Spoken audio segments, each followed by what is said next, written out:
Yani dün değil ertesi gün karar kıldık. Muhtemelen bugün çıkacak. Bir 444'lü numaramız olacak. Dolayısıyla da Gaziantep'in neresinde olursa olsun kolay ulaşabileceği bir sistem oluşturmamız lazım. O sistem içerisinde de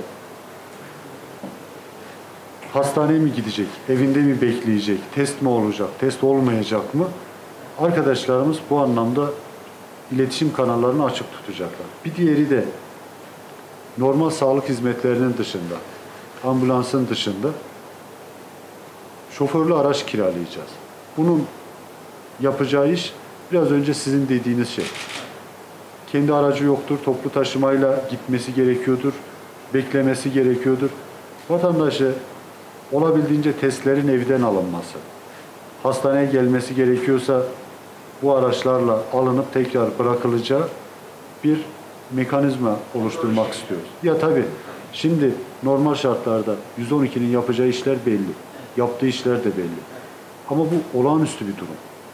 Yani 112 mantığıyla da değerlendiremeyiz. Ortalama sağlık sisteminin kurallarıyla da değerlendiremeyiz. Bu bir topyekün seferberlik gerektiriyor. Herkesin elinde gelenin bir fazlasını yapması gerekiyor. Vatandaş olarak da, devlet olarak da, kamu çalışanları olarak da o açıdan da bize sahada gelen, aksayan, efendim söyleyeyim, eksik olan, fazla olan ne varsa bunu olabildiğince çabuk geri dönüş yapıp bu meseleyi çözmek istiyoruz.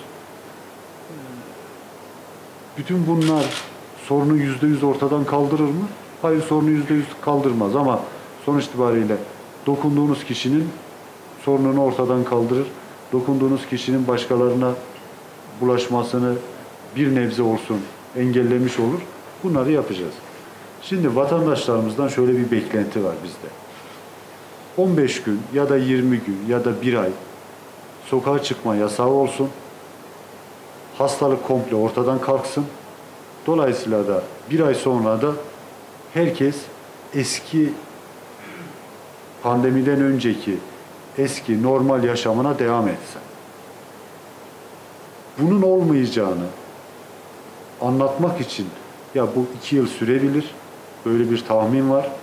Dolayısıyla da bir ay evlerimize kapansak, Gaziantep'te bunu sıfırlasak, Gaziantep'in dışında bu sıfırlanmadıysa, Türkiye'nin dışında sıfırlanmadıysa biz kontrollü sosyal yaşamda üzerimize düşeni yapmadığımız müddetçe 10 gün içerisinde yine aynı duruma geliriz. Sonuç itibariyle bu bir kişiyle başladı. Mesele Gaziantep'te bunu sıfırlama değil, sıfırlamak işi çözmüyor.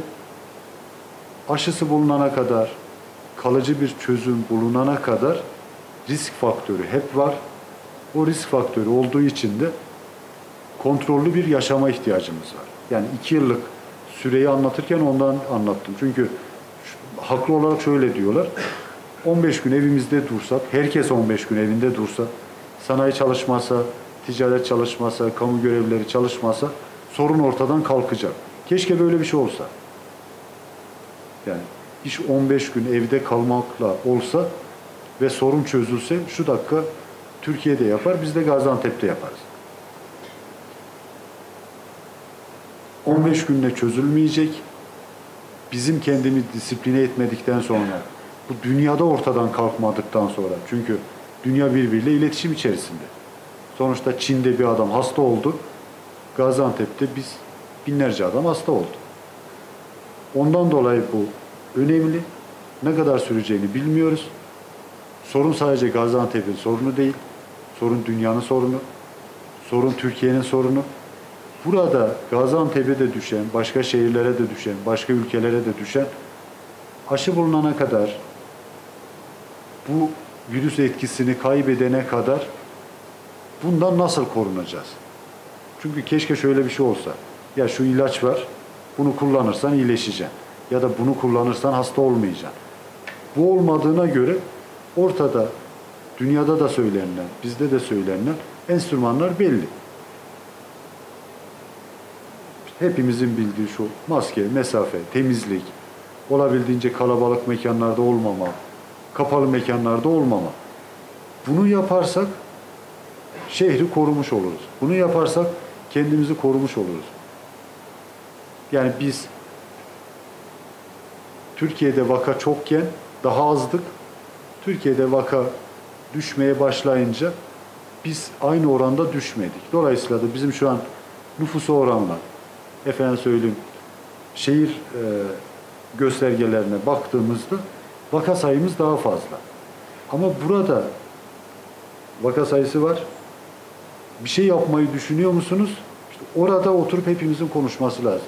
Şimdi biz kurallara uymadığımız müddetçe hasta olma ihtimalimiz var. Hasta olma ihtimalimiz yüksek. Alışkanlıklarımızı terk etmemiz lazım. Yani hepimizin terk etmesi lazım. Toplantı düzenleyenlerin, toplantıya katılanların, düğün yapanların en son 1-2 gündür gündemimiz düğünlerle ilgili, kınalarla ilgiliydi. Sosyal medyada defaten yazıyorlar. İşte ne diyor? Haklı olarak.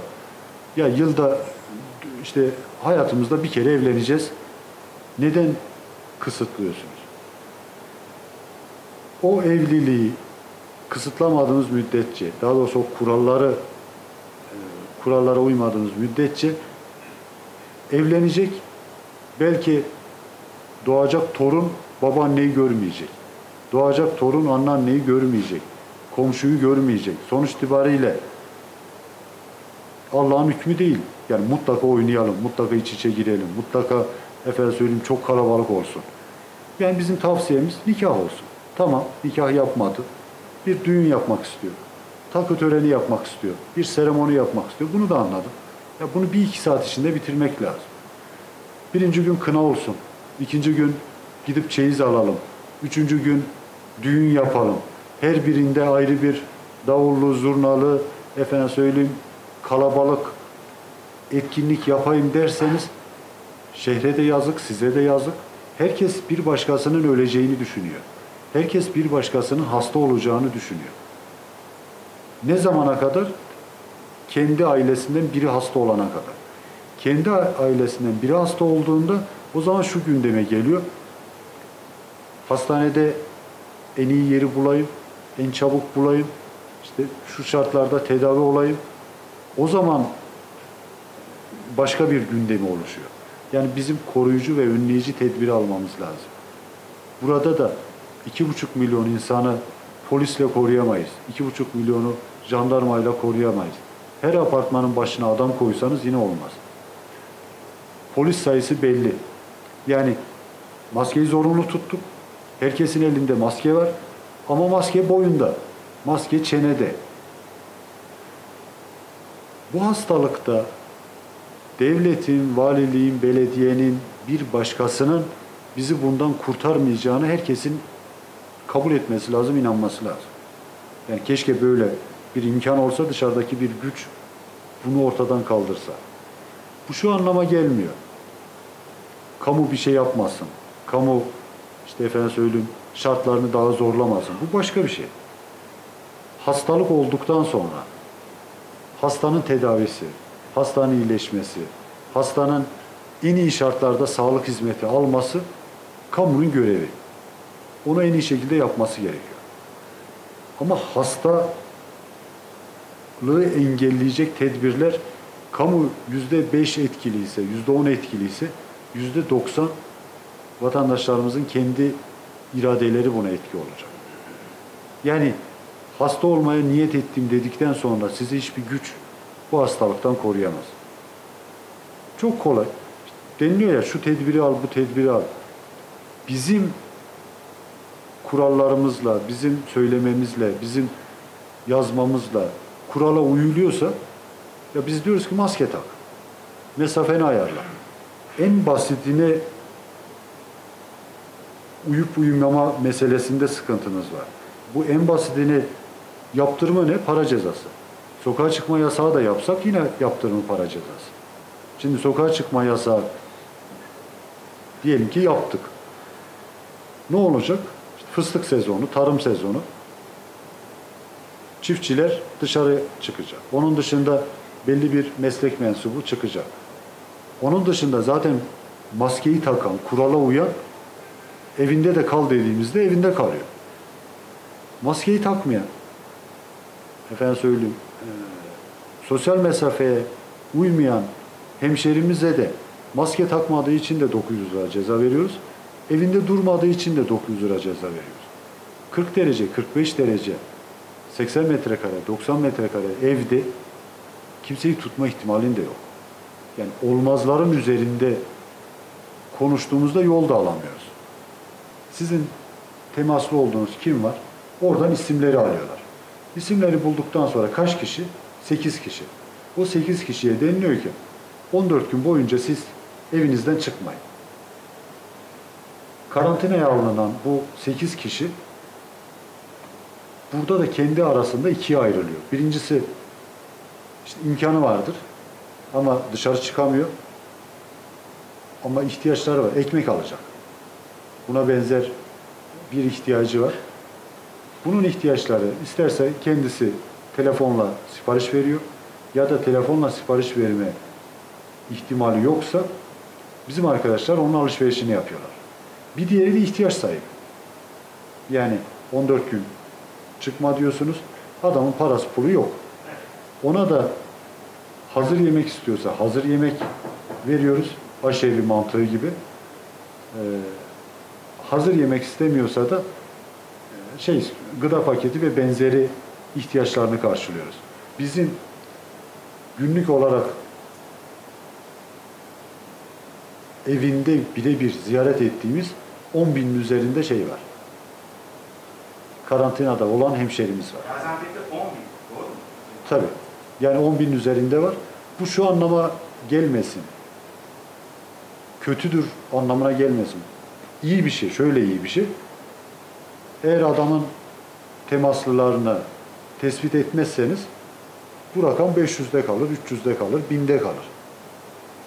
Temaslarını iyi tespit ederseniz 5.000 olur, 10.000 olur, 15.000 olur, 20.000 olur. O açıdan da karantinadaki kişi sayısı tırnak içerisinde korkulacak bir şey değil.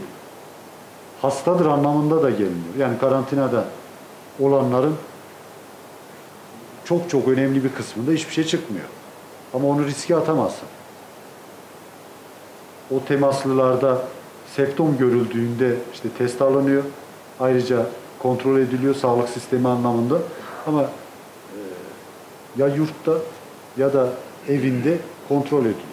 Eğer evinde kalmıyorsa gidildi, evinde olmadığı görüldü. 3.150 lira kişi başı para cezası yazılıyor.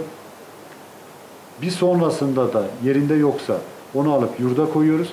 Savcılığa da suç duyurusunda bulunuyoruz.